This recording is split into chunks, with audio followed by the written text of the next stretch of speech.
तो दोस्तों आज मैं एक्सप्लेन करूंगी द सब्सटेंस, जो कि इस साल की one of the best body horror movies में से एक है। तो मूवी की शुरुआत होती है एक एग योग के शूट से, जिसके अंदर कोई इंजेक्शन इंसर्ट किया जाता है, जिसके बाद हम उस एग योग से निकलकर अलग होते हुए एक दूसरे एग योग को देख पाते हैं।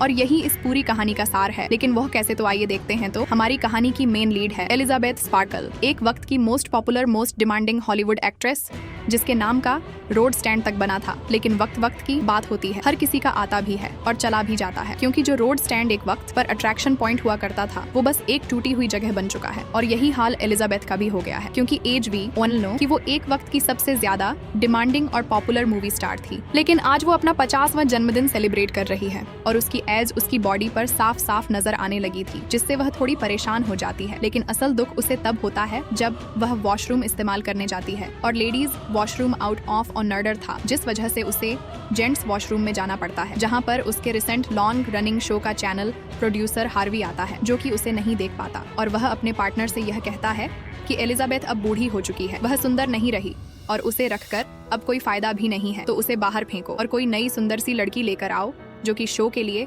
परफेक्ट रहेगी। ये सारी बातें वो सुन लेती है, जिससे कि उसे बहुत दुख होता है। लेकिन ये इनफ नहीं था, तो कार से घर जाते टाइम अब अपना बिल बोर्ड देखती है, जिसे हटाया जा रहा था, जिससे उसे एहसास होता है कि अब वह एड्स के लायक भी नहीं रही, और इसी वजह से उसका ध्यान भटक जाता है, जिसके चलते उसका एक्सीडेंट हो जाता है और वह सीधी हॉस्पिटल जा पहुंचती है। यहाँ उसका चेकअप होता है और वह जाने के लिए फ्री थी, लेकिन कहाँ जाएगी, क्योंकि जिस स्टार लाइफ की उसे आदत थी वो अब उससे दूर होती जा रही थी। खैर तभी एक नर्स उसकी बैग को चेक करता है और उसकी कोट में एक पेन ड्राइव को डाल देता है। वो बाहर उस पेन ड्राइव को देखती है और अभी उसे उसका एक पुराना दोस्त भी मिलता है, जिससे वह थोड़ी बहुत बात करती है और बाद में मिलने की बात करके उसका नंबर लेकर यहाँ से निकल जाती है। वो घर आकर उस पेन ड्राइव को ऑन करके उसे चेक करती है, तो उसके अंदर एक वीडियो मैसेज था जो होता है एड सब्सटेंस के बारे में, जिसमें बताया जा रहा था कि इंसान की ओल्ड बॉडी में सब्सटेंस नाम का सीरम इंजेक्ट करने से नए सेल्स बनने लगते हैं, जिससे कि इंसान का एक नया यंगर ब्यूटीफुल वर्जन बाहर आता है, जिसे अदर सेल्फ कहा जाता है। आगे यह भी बताया जाता है कि इंसान खुद मैट्रिक्स है, चीजें उससे ही बाहर आती हैं, उसमें ही समा जाती हैं, और वह एक परफेक्ट वन है। तो सीरम लेने के लिए दिए गए नंबर पर कांटेक्ट करें। अब पहली बार देखने सुनने में तो एलिजाबेथ को ये सारी बकवास बातें लग रही थी। वो उस पेन ड्राइव को अब कचरे में फेंक देती है। रात को वो बार में जाती है, जहाँ पर वह अकेली थी। लोग अब उसके स्टारडम को भी भूल चुके थे, उसे पहचान तक नहीं रहे थे, जिससे वह बहुत अपसेट हो जाती है और बहुत ही ज्यादा ड्रिंक कर लेती है। जिसके बाद वो घर आती है, वह काफी दुखी थी और वो अपने अवार्ड्स को देखती है। वो अपने गिफ्ट को भी नोटिस करती थी, जिसमें उसके ऊपर स्पार्कल्स उड़ रहे थे, लेकिन अब वह फील कर रही है कि वह स्पार्क ही जा चुका है। तो वो गुस्से में आकर उस गिफ्ट को अपनी क्वीन साइज फोटो पर फेंक कर तोड़ देती है। तभी वो उस पेन ड्राइव को कचरे से बाहर निकाल कर लाती है और उस पर दिए गए नंबर पर कॉल करती है, जहाँ पर वह सीरम का ऑन ऑर्डर भी कर देती है। और मेल ऑन ऑपरेटर उसे एक एड्रेस नोट डाउन करने के लिए बोलता है, जिसके बाद वह सो जाती है और अगले दिन जाग कर तैयार होकर ब्रेकफास्ट लेने बैठती है कि तभी न्यूज़पेपर में उसे एक एड दिखाई देती है, जिसके अंदर उसके ही शो का एक आर्टिकल था कि उन्हें एक नई होस्ट आइकन चाहिए, जो नई एलिजाबेथ पार्कल बनेगी।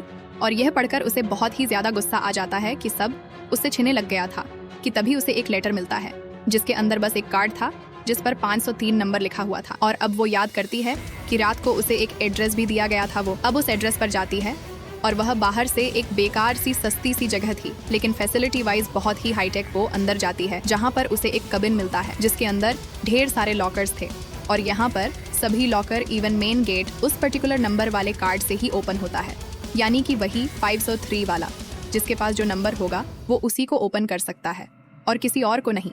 यहाँ पर वो 2 लॉकर्स को देखती है, एक पर अलग नंबर था और एक पर उसका नंबर था। तो वो अपने नंबर वाले लॉकर को ओपन करती है और बॉक्स को कलेक्ट कर लेती है। वो उस बॉक्स को अपने घर पर लाकर ओपन करती है, जिसमें उसे 3 अलग अलग सेट्स मिलते हैं। एक एक्टिवेट होता है, जिसे एक ही बार लेना था, दूसरा स्टेबलाइजर होता है, जिसे रोज लेना है, और थर्ड होता है स्विच, मतलब कि हफ्ते के 7 दिन वो रहेगी अदर सेल्फ और अगले 7 दिन रहेगी मैट्रिक्स, मतलब मैन बॉडी या फिर मैन पर्सन। साथ ही साथ अदर सेल्फ और मैट्रिक्स के लिए अलग अलग तरह का फूड भी दिया जाता है। बट ये फूड क्यों है अभी समझ नहीं आया होगा, लेकिन हमको ये थोड़ी देर में समझ आएगा। सिंपल सी बात है कि हफ्ते के 7 दिन में ये जो नई वाली एलिजाबेथ होगी वो बाहर रहेगी, और 7 दिन वो जो ओल्ड वाली है, तो एलिजाबेथ अपना मन बना चुकी होती है कि अब उसे अपना स्टारडम वापस चाहिए था, जिसके चलते वो खुद के अंदर द सब्सटेंस को इंजेक्ट कर लेती है और कुछ ही पलों में वो तड़पने लगती है।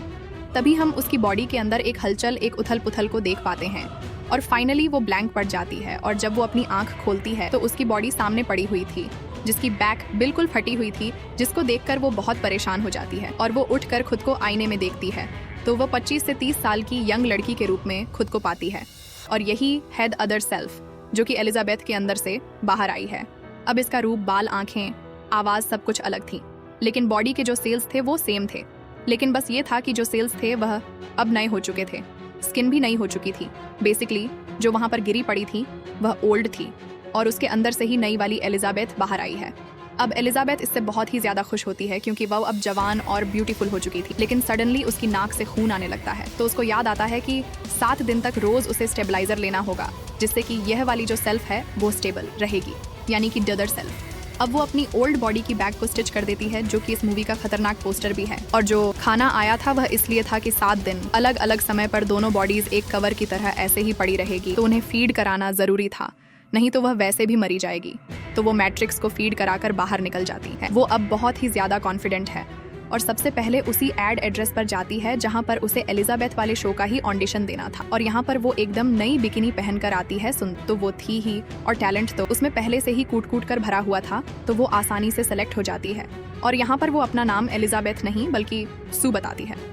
तो आगे से हम मैट्रिक्स को एलिजाबेथ और अदर सेल्फ को सू बुलाएंगे, यानी कि जो मेन वाली बॉडी है वो एलिजाबेथ है और जो अदर सेल्फ है सुंदर वाली, उसको हम सू बोलेंगे। अब हार्वी भी उससे बात करता है, जो कि बहुत खुश है, उससे बहुत ही ज्यादा इम्प्रेस्ड है और वो उससे ये कह देती है कि 7 दिन के लिए वो अपने घर पर अपनी बीमार माँ की सेवा करेगी, जिस पर वो कहता है कि उसे जो करना है वो करे, बस उसके शो में वही उसे चाहिए, जिसको सुनकर यहाँ वो काफी खुश हो जाती है। अब 1 हफ्ता ऐसे ही धीरे धीरे बीत जाता है और वो रोज स्टेबलाइजर भी लेती है, रोज बाहर जाती है, रोज नहीं सपने पूरे करती है, शो को आगे बढ़ाती है, पॉपुलर हो जाती है और काफी ज्यादा आगे बढ़ गई थी। वो एड्स भी करती है, सब कुछ करती है, जो कि एलिजाबेथ ने अपने यंग एज में किया था और वह अभी भी करना चाहती थी। लेकिन ऑब्वियस सी बात है, अपनी पुरानी बॉडी के साथ ऐसा नहीं कर सकती थी, तो वो इस शर्म को लेकर सू के साथ ऐसा कर रही थी। अब ऐसा ही देखते देखते 7 दिन बीत जाते हैं और 7th डे की रात आती है, जिसके अंदर उसे स्विच करना था और अब वो स्विच कर लेती है और अब सू एक खाली बॉडी की तरह पड़ी रहेगी और अगले 7 दिन एलिजाबेथ अपनी जिंदगी जिएगी। अब आपको यहाँ पर कॉन्सेप्ट समझ में आ गया होगा कि यहाँ पर हो क्या रहा था। 7 दिन एलिजाबेथ बाहर रहेगी और दूसरी वाली जो सू वाली बॉडी है वो वैसी पड़ी रहेगी, उसको खाना फीड होता रहेगा, जो कि ऑब्वियस सी बात है, एलिजाबेथ ही उसको फीड करवाएगी और अगले 7 दिन पर सू बाहर आएगी, जिसके चलते एलिजाबेथ ऐसी पड़ी रहेगी, जिसके चलते सू उसे खाना फीड करेगी। खैर, अब वो सबसे पहले ढेर सारा खाना खाती है, क्योंकि इंसान की असली जरूरत तो वही है। अगले सीन में वो हार्वी के ऑफिस जाती है, जहाँ पर वो उसे उसका सामान देकर हमेशा के लिए निकाल देता है और वो ये इंसल्ट झेलकर आ भी जाती है। खैर, अब अपने हिस्से का 1 हफ्ता वो जैसे तैसे झेल लेती है और इसी बीच उसे लेटर भी मिलता है कि उसके डिलीवरी बॉक्स में वो किट आ गई है, तो वो उसे कलेक्ट कर ले। फाइनली फिर से वो स्विच करती है और सू वापस आ जाती है और अब वो अपनी अमेजिंग जिंदगी जीने लगती है, सक्सेस की सीढ़ियों को चढ़ने लगती है। अब कुछ काम करते करते उसे एहसास होता है कि एलिजाबेथ को ऐसे बाथरूम में तो वो रख नहीं सकती, तो उसके लिए एक हिडन प्लेस बनाती है, जो कि वॉशरूम की वॉल के पीछे था, जहाँ पर वो उसको रख देगी। वहीं पर वो उसे फीड करेगी और स्विच करेगी। साथ ही साथ 7 दिन उसे भी वहीं पर रहना होगा। अब वो खुद से ही तोड़ फोड़ करके ड्रिल करके वह स्पेस बना रही थी, तो उसका नेबर ओलिवर, जिसको ये लगता है कि यह एलिजाबेथ कर रही है, उस पर गुस्सा करने लगता है। लेकिन सू को देखकर वो शांत हो जाता है और उससे फ्लर्ट करने लगता है। अब यहाँ सू ने वो स्पेस तो बना दिया था, लेकिन साथ ही साथ वो एलिजाबेथ की क्वीन साइज फोटो भी निकालकर अलग रख देती है, क्योंकि अब सू ही स्टार थी। तो अब तक हम यहाँ पर ये देख पा रहे हैं कि जो एलिजाबेथ का दिमाग था वो कमजोर पड़ रहा था और जो सू थी वो थोड़ी सी ज्यादा स्ट्रांग दिखाई दे रही थी। ऑब्वियस सी बात है, उसे सक्सेस मिल रही है, तो उसको एलिजाबेथ की जरूरत ही क्या। खैर, तभी हम शो को देखते हैं, जो कि बहुत ही ज्यादा पॉपुलर हो रहा था, अच्छा जा रहा था, वो दुनिया को पसंद आ रही थी, वो घूम रही थी, मस्ती कर रही थी, ड्रिंक कर रही थी, जिसके अंदर वो एक लड़के को अपने साथ घर लाती है। वो दोनों इंटीमेट होने लगते हैं, लेकिन सू को आज स्विच करना था। 7 दिन पूरे खत्म हो गए थे और उसकी नोज भी ब्लीड करने लगती है, तो वो अपने फन के लिए उसे कुछ घंटे एक्स्ट्रा चाहिए थे, तो अब वो एलिजाबेथ की बॉडी से स्टेबलाइजर निकालकर खुद में इंजेक्ट कर लेती है। और ये बात मैंने आपको अभी थोड़ी देर पहले ही कही कि जो सूत थी वो काफी ज्यादा स्ट्रांग होती जा रही थी। तभी हम उसे इंटीमेट होते हुए देखते हैं, जहाँ पर उसकी बॉडी अचानक से फटने लगती है। लेकिन ये बस उसका एक बुरा सपना था और स्विच ऐसे ही बुरे सपने या फिर किसी शॉकिंग विजन से होता है, मीन्स वो ठीक तो है, लेकिन वो एलिजाबेथ वाली बॉडी से उसने स्टेबलाइजर निकाला जरूर था। खैर, स्विच के बाद एलिजाबेथ आती है, जो कि ये देखती है कि सू ने बहुत पार्टी करी है, हुकअप करा है एंड ऑनिल, लेकिन वो अपने हाथ को देखती है कि उसकी एक उंगली खराब हो चुकी है। और अब वह उस स्पेस को देखती है जहाँ पर उसे पता चल जाता है कि सू ने क्या किया है। अब वो कंपनी में कॉल करके ये बोलती है कि सू वाली जो पर्सनैलिटी है उसने थोड़ा सा मिसयूज किया है चीजों का, जिससे कि एक अल्ट्रेशन हो चुका है। पता नहीं वो क्या सोच रही थी, वो ड्रंक भी थी। जिस पर पहले तो जवाब यही मिलता है कि वो दोनों एक ही हैं। रही दूसरी बात, तो अदर सेल्फ को जो भी मिलेगा, जैसे भी मिलेगा, उसे मैट्रिक्स को भरना पड़ेगा। लाइक एक्स्ट्रा दिन, एक्स्ट्रा ब्यूटीफुल कुछ भी अदर सेल्फ लेती है तो कीमत मेन बॉडी को ही चुकानी पड़ेगी, और एक बार जो हो गया वो रिवर्स भी नहीं हो सकता। तो दोनों सेल्फ बैलेंस की रिस्पेक्ट करो, मतलब कि दोनों को एक जैसा मिलेगा, एक जैसा ही रहना है और एक जैसा ही टाइम स्पेंड करना है। अब एलिजाबेथ इससे थोड़ी परेशान हो जाती है क्योंकि सू वाली पर्सनालिटी उस पर थोड़ी सी भारी पड़ रही थी, और टीवी पर सू को देखकर, उसकी हॉटनेस को देखकर भी वो थोड़ा सोच में पड़ जाती है और उसके अंदर एक अलग वाली फीलिंग आती है जो कि आगे बाहर आ जाएगी। साथ ही साथ बाहर ओलिवर भी आता है सू से फ्लर्ट करने, उसे डेट पर ले जाने के लिए, लेकिन एलिजाबेथ दरवाजे को ही नहीं खोलती। अब यहाँ पर 1 हफ्ता बीत चुका था और वो फिर से डिलीवरी किट लेकर आती है, यानी कि ये डिलीवरी किट हर हफ्ते आया करती थी। और अब वो थोड़ी सी परेशान होती है, थोड़ा अलग सा फील कर रही होती है। तभी वो एक कैफे में जाती है जहाँ पर उसे एक बूढ़ा व्यक्ति मिलता है जो कि उससे कहता है कि यह पीरियड बहुत लंबा लगता है और यह बात वो उससे क्यों बोल रहा है। तो वो उसके हाथ के बर्थ मार्क से समझ जाती है कि यह आदमी वही यंग नर्स है जिसने उसे द सब्सटेंस के बारे में बताया था, और ये ओल्ड सेल्फ असल में उसका मैट्रिक्स है, यानी कि उसकी मेन बॉडी है। वो उससे यह कहती है कि वो उसे फॉलो क्यों कर रहा है, जिस पर वो कहता है कि वो बस देखना चाहता है कि चीजें कैसी जा रही हैं। वो आगे बताता है कि अब याद रखना भी मुश्किल होता है कि क्या ये रूपमत, मतलब कि मेन बॉडी सच में एडजस्ट करने लायक है भी या फिर नहीं, क्या उसे एडजस्ट करना भी चाहिए। और इन बातों पर परेशान होकर वो जाने लगती है। वो उसे यह कहता है कि क्या उसकी अदर सेल्फ ने उसे खाना शुरू कर दिया है, मतलब निगलना शुरू कर दिया या फिर नहीं, और ऐसी चीज हो भी रही थी। आपको याद भी होगा कि सू ने मेन बॉडी यानी कि एलिजाबेथ की बॉडी से स्टेबलाइजर निकाल लिया था। खैर, अब वो घर आती है और रास्ते में उसे सू का वो हुकअप पार्टनर भी मिल जाता है, जिससे वो सू से थोड़ी सी जेलस होती है क्योंकि वो काफी स्मार्ट था। खैर, अब वो घर आकर अपने उसी दोस्त से बात करती है जिसका नाम फ्रेड होता है। जब वो एक्सीडेंट के दौरान वहाँ से बाहर आ रही थी तो वो उसको अपना नंबर देकर गया था। वो उससे बात करती है और वो उसका दीवाना है, जिससे वो खुश होती है और वह शाम को मिलने का डिसाइड करते हैं। अब शाम को तैयार होकर वो जाने लगती है, लेकिन बार बार वह खुद को देखकर सू को देखकर कंपेयर करने लगती है कि सू तो बहुत ही ज्यादा सुंदर है और वो तो इतनी सुंदर भी नहीं रही। तभी वो मेकअप भी करती है, हॉट ड्रेस भी पहनती है, लेकिन बार बार वो जलन, वो इंफीरियर की कॉम्प्लेक्शन कर रहा था, जिससे फाइनली परेशान होकर वह घर पर ही बैठ जाती है और रात भर फ्रेड उसका इंतजार करता ही रह जाता। अब अगले दिन एलिजाबेथ सू से स्विच कर लेती है तो उसे नाइटमेयर आता है कि शूट में उसकी बैक पर एक बम्प आ चुका है, और जब वो चेक करती है तो उसके अंदर से एक चिकन लेग पीस बाहर आता है और इसी शॉकिंग ड्रीम से स्विच में जागती है, लेकिन शायद ये सच भी था। अब वो बाहर जाकर देखती है तो बाहर बस हर जगह खाना पड़ा हुआ था, क्योंकि एलिजाबेथ अब कुछ करती ही नहीं थी। वो घर पर ही पड़ी रहती, खाती रहती थी। सू कंपनी में कॉल करके बोलती है कि वह अपनी लाइफ एंजॉय भी नहीं कर पाती, उसे टाइम कम पड़ता है। वहीं पर एलिजाबेथ अपना पूरा हफ्ता ऐसे ही वेस्ट कर देती है। ऐसे बैलेंस अच्छे से नहीं चल रहा है, जिस पर उसे भी सेम जवाब मिलता है कि वो दोनों एक ही हैं और यह उन दोनों को ही डिसाइड करना होगा। खैर, अब ये सेम चीज सुनने के बाद वो फ्रस्ट्रेट होकर सीधा शूट पर जाती है, जहाँ पर उसे हार्वी बताता है कि शो हिट हो चुका है, उसे प्रमोशन मिल रहा है, साथ ही साथ उसे कुछ नया काम, बेटर मनी और बहुत सारा स्टारडम मिलने वाला है। साथ ही साथ सबसे बड़ा शो होगा न्यू ईयर ईव पर और उसे भी वही होस्ट करेगी, और यह सुनकर एस बहुत खुश हो जाती है। खैर, अब उसके पास काम है, स्टारडम में आने वाला है, लेकिन इसके लिए उसे थोड़ा और वक्त चाहिए। तो कभी उसने कुछ घंटे लिए थे, लेकिन अब वो कुछ एक्स्ट्रा दिन लेती है और एलिजाबेथ के अंदर से वो स्टेबलाइजर निकालकर वो एक्स्ट्रा दिन मैनेज करती है। फाइनली जब एलिजाबेथ स्विच होती है तो उसका एक पैर, एक हाथ, आधा चेहरा और पूरे बाल खराब हो गए थे। वो अपने उन पार्ट्स में एज पीक कर चुकी थी, और ऐसा समझो कि बॉडी 50 साल की थी, तो बाकी वाले जो पार्ट्स थे ना, वो 70 से 75 साल की लेडी के हो गए थे।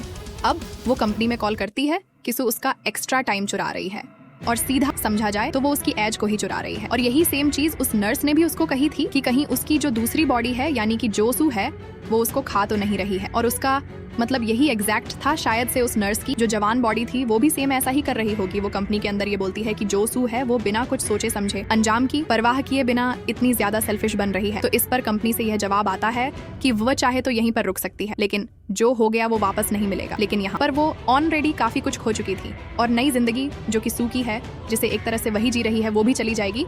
तो इसके लिए वो मना कर देती है, यानी कि वो फिर से चीजों को कंटिन्यू करना चाहती थी। अब शाम को वो घर पर टीवी देखती है, जहाँ पर आज सू का ही इंटरव्यू आ रहा था, और उसे अब मूवी मिलने वाली थी और वो हिट हो गई है। और इस चीज से एलिजाबेथ को जलन होती है। साथ ही साथ सू भी इंटरव्यू के अंदर एलिजाबेथ को आउटडेटेड बोल रही थी, उसकी थोड़ी बुराई भी कर रही थी, थोड़ा क्रिटिसाइज कर रही थी। ऑब्वियस सी बात है, सब उससे भी कंपेयर उसे कर रहे थे। और यहाँ पर ये सब सुनकर एलिजाबेथ का गुस्सा बढ़ता जाता है। उसके सू की तरफ से उसकी जलन बढ़ती जा रही थी और हार्वी ने उसे एक गिफ्ट भी दिया था जो कि एक रेसिपी किताब थी, जिसको देखकर वो गुस्से में, फ्रस्ट्रेशन में, जलन में पता नहीं क्या क्या बनाने लगती है। वो अब आईने के सामने जाकर कहती है कि सू ये बोल रही थी कि उसकी ब्यूटी का सीक्रेट है कि वह खुद की तरह जीती है, जबकि सच तो ये है कि ब्यूटी वो एलिजाबेथ से चुरा रही है। वो गुस्से में, जलन में पागल सी हो जाती है और जब सू स्विच होती है तो वो भी इस चीज से बहुत गुस्से में भर जाती है और फैसला कर लेती है कि वो कैसे भी वापस नहीं जाएगी, यानी कि अब वो सू बनकर ही रहेगी। वो एलिजाबेथ की बॉडी से ढेर सारा स्टेबलाइजर फ्लूइड निकाल लेती है और पूरा ही निचोड़ लेती है। और ऐसा करते करते उसके 3 महीने बीत गए थे और अब फाइनली 30 दिसंबर आता है और 31 दिसंबर को उसका न्यू ईयर ईव शो था। आज वो घर पर आराम कर रही होती है, अपने बॉयफ्रेंड के साथ होती है कि तभी उसकी नाक से खून आने लगता है। मतलब कि अब उसे और फ्लूइड चाहिए था, लेकिन वो तो ऑलरेडी सारा खत्म हो चुका था। उसने यहाँ पर शायद एलिजाबेथ को फीड भी नहीं किया था। खैर, अब वो आगे जाती है तो एलिजाबेथ की बॉडी के अंदर कोई भी फ्लूइड मौजूद नहीं था। वो कंपनी में कॉल करती है तो वो कहते हैं कि उसे स्विच ही करना होगा और यही एक ऑप्शन है फ्लूइड साइकिल को रिसेट करने का। तो ना चाहते हुए भी वो स्विच कर लेती है और एलिजाबेथ जब जागती है वो बहुत ही ज्यादा बूढ़ी और कुबड़े हो गई थी और सू का बॉयफ्रेंड उसकी आवाज सुनकर ही भाग जाता है। ओबवियस सी बात है, वो भी उसके रूप के लिए उसके साथ था, यानी कि सू के लिए। अब वो इससे बहुत ही ज्यादा दुखी होकर गुस्से में भर जाती है और कंपनी में कॉल करके बोलती है कि वो सब कुछ रोकना चाहती है। कंपनी वाले उसे समझाते हैं लेकिन वो फिर भी नहीं मानती, तो उसे टर्मिनेटर सीरम दिया जाता है जो कि उसे एस में इंजेक्ट करना था, जिससे कि वो खत्म हो जाएगी। अब एलिजाबेथ सू के अंदर उस टर्मिनेटर सीरम को इंजेक्ट कर देती है, लेकिन आगे चलकर उसे एहसास होता है कि सू तो वही थी, वो उसी का हिस्सा थी जिसे दुनिया चाहती है, तो वो उसे जगाने लगती है और स्विच काम नहीं आता तो वो जबरदस्ती स्विच करती है, जिससे कि सू जाग तो जाती है। लेकिन अब एलिजाबेथ और सू एक तरह से अलग अलग हो चुके थे जो कि कभी एक हुआ करते। अब सू ये देखकर गुस्से में भर जाती है कि एलिजाबेथ ने उसे खत्म करने की कोशिश करी तो वो उसे पीटने लगती है। वो उसे उठाकर फेंक देती है, उसे लात मारती है और एलिजाबेथ बेचारी भागने की, बचने की कोशिश करती है। वो जाकर वॉशरूम में छुप जाती है, लेकिन सू लॉक तोड़कर अंदर आ जाती है, उसे मारती है और उसका सर पटक पटक कर बार बार मिरर में मारने लगती है। वो उसे हॉल तक फॉलो करती है और मारती है, बहुत ज्यादा गुस्सा करती है। इतना पीटती है कि फाइनली एलिजाबेथ खत्म हो जाती है और अब जाकर सू को एहसास होता है कि उसने भी बहुत बड़ी गलती कर दी, क्योंकि भले से वो अलग तो हुई थी लेकिन वो थे तो एक ही, और दोनों को एक ही चीज का एहसास हुआ था। लेकिन अलग अलग टाइम पर अब सुई से बहुत ही ज्यादा टेंशन में चली जाती है और शाम को वो शो अटेंड करने पहुंचती है, लेकिन अब उसके दांत गिरने लगते हैं, नाखून झड़ने लगते हैं, खून निकलने लगता है और वो ऐसे दुनिया के सामने नहीं जाना चाहती थी। तो वो परेशान भागती हुई घर वापस आती है और जैसा कि मैंने आपको बताया था, अल्टीमेटली ये दोनों थे तो एक ही, और अब वो एक्टिवेट खुद के अंदर इंजेक्ट कर लेती है ताकि उसकी भी एक बेटर वर्जन बाहर आ जाए। लेकिन वो खुद अदर सेल्फ है तो टूटे हुए सेल से बनी है। तो यहाँ पर जो रिएक्शन होता है वो उल्टा हो जाता है, सेल्स 2 के बजाय हंड्रेड्स में टूट जाते हैं और अब बाहर आती है एक बहुत ही अजीब सी, गंदी, बदसूरत, भयानक दिखने वाली मॉन्स्टर, जिसके बॉडी पार्ट्स आगे पीछे थे, बॉडी टाइप अलग थी, फेस खराब था और एलिजाबेथ का फेस पीछे स्टक था, जो कि ये दर्शाता है कि जब एक व्यक्ति काफी सुंदर होता है, उसके पास स्टारडम होता है या फिर वो बहुत ही अच्छा रहता है और उसके बाद जब उसकी एज होती है तो उसके अंदर ये कई सारे रूप फंस कर रह जाते हैं, यानी कि वो अपनी ही सोच में जीता रहता है कि मैं कैसा था और मैं कैसे जी रहा था, लेकिन अब मेरी जिंदगी कैसे ऐसी हो गई। बेसिकली वो ओल्ड एज को एक्सेप्ट नहीं कर पाते हैं और यही इस मूवी का सार है। यही हमको यहाँ पर समझाने की कोशिश करी गई है कि जो एलिजाबेथ की सोल थी अंदर से, वो कैसे स्टक होकर रह गई थी, और यहाँ पर जो बहुत सारी अलग अलग डिफॉर्मिंग थी, वो ये भी दर्शाता है कि उसके मन में कैसी कैसी फीलिंग चल रही थी। खैर, अब वो ऐसे ही तैयार होती है और अपने फेस को छुपाने के लिए वो एलिजाबेथ की क्वीन साइज फोटो का फेस अपने पर चिपका लेती है और तब स्टूडियो जाती है।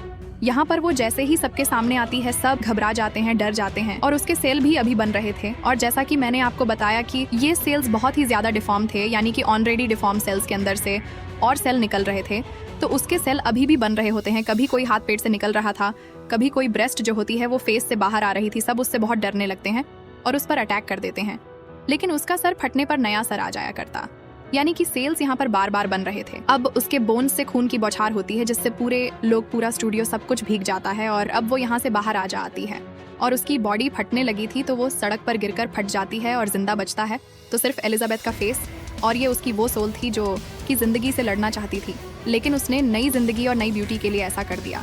यानी कि एलिजाबेथ अभी भी अपनी 50s में थी वो चाहती तो अपने ऑलरेडी कमाए हुए पैसे से अच्छी खासी जिंदगी बिता सकती थी। उसके पास उसका दोस्त फ्रेड भी था, जो कि उसका काफ़ी बड़ा फ़ैन था। वो उसके साथ भी अपनी ज़िंदगी बिता सकती थी, एंजॉय कर सकती थी, लेकिन उसने डिसाइड किया वो करने का जो कि कोई भी नहीं कर पाया है, यानी कि अपनी एज को ही रोक देना। और अगर वो बैलेंस करके चलती तो शायद फिर भी बच सकती थी। लेकिन देखो यहाँ पर उसकी सोच ने क्या कर दिया, यानी कि सू भी तो अल्टीमेटली उसकी ही एक सोच का हिस्सा थी। खैर, अभी ये जो एलिजाबेथ का बचा हुआ फेस होता है वो रेंग कर उस नेम स्टैंड तक जाता है जहाँ पर उसके नाम से ही वो स्टैंड बना था। और वहाँ पर वो लास्ट वही स्पार्कल्स इमेजिन करती है, लाइफ इमेजिन करती है, और फाइनली वहीं पर पिघल कर खत्म हो जाती है। यानी कि जहाँ से सब कुछ शुरू हुआ था वहीं आकर वो अंत हो गया। खैर, अगले दिन वहाँ से खून साफ हो जाता है और एलिजाबेथ तब खत्म हो चुकी थी, और बस जो बचा था वो था उसका नाम। और इसी के साथ में सब्सटेंस मूवी यहीं पर खत्म हो जाती है। तो दोस्तों, ये थी द सब्सटेंस फिल्म की कहानी। अगर आपको कहानी पसंद आई है तो वीडियो को लाइक करें और चैनल को सब्सक्राइब करें।